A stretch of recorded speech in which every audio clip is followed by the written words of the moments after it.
Olá, estamos aqui para gravar uma série de 4 vídeos sobre o tema Obstáculos para uma vida de oração.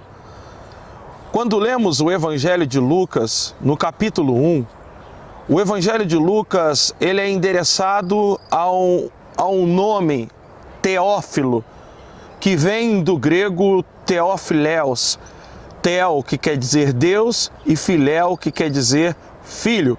Lucas escreve ao Filho de Deus. Teólogos divergem sobre ser uma pessoa ou realmente está se endereçando a todos aqueles que são filhos de Deus. Lucas escreve a Teófilo, ao Filho de Deus, sobre um relato de um aprendizado, de como aprender sobre as coisas da vida cristã. Então, o Evangelho de Lucas é um relato detalhado de como se viver a vida cristã.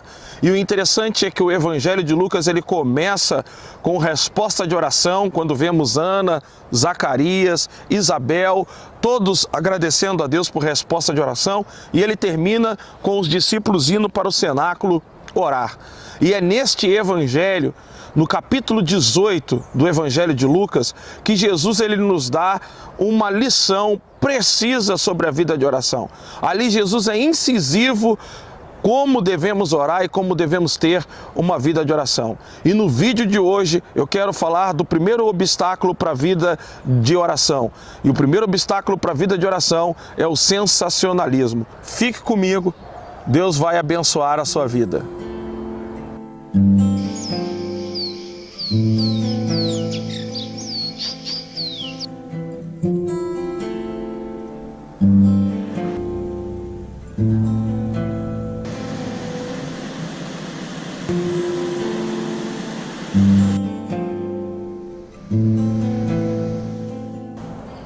O primeiro obstáculo para uma vida de oração é o sensacionalismo.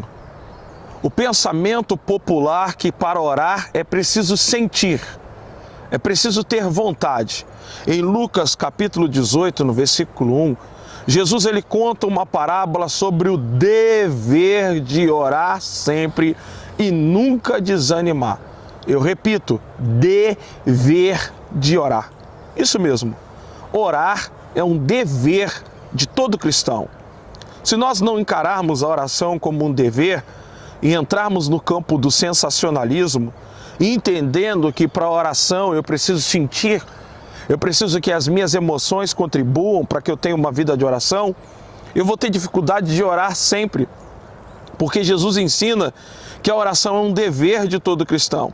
E se o cristão não ora, ele está em dívida, ele adquire uma dívida na sua vida devocional. E por não entender que a oração é um dever, muitos crentes não têm uma vida regrada e disciplinada. Você deve trabalhar para ter o seu sustento. Você deve cuidar dos teus filhos para que eles se sintam amparados. Você deve cuidar do teu lar, você deve fazer comida. Você tem o dever de tantas coisas dessa vida. E não é diferente com a vida de oração. Jesus disse que o cristão deve orar.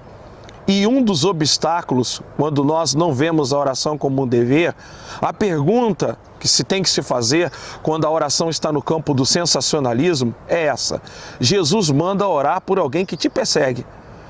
Você já imaginou sentir de orar por alguém que está te perseguindo, te maltratando? Já imaginou você tendo um sentimento, uma vontade de orar por alguém que está te maltratando?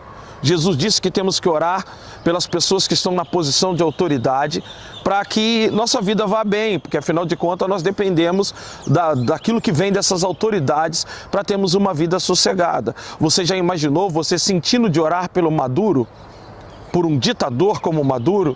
Então, quando a oração está no campo do sentimento, nós não vamos conseguir viver uma vida de oração, porque orar realmente é um dever e eu devo encarar isso como um compromisso.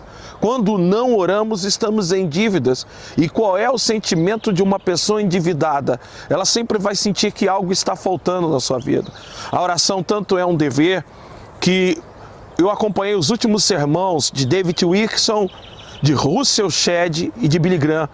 E nos seus últimos sermões, eles dão um conselho, eles deixam um conselho para os cristãos.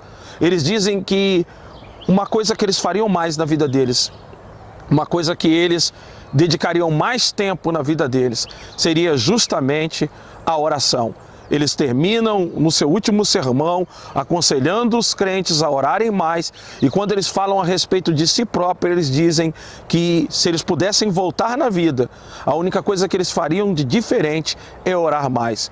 Homens que tiveram ministérios bem-sucedidos, mas terminam a sua vida ainda se sentindo em dívida na vida de oração. Então nós precisamos encarar a oração como um dever, algo que precisa ser feito. E se nós não cumprirmos esse dever, nós ficaremos em dívida. Então precisamos aprender sobre isso. A oração é um dever de todo cristão. E quem não ora está em dívida. Deus abençoe sua vida.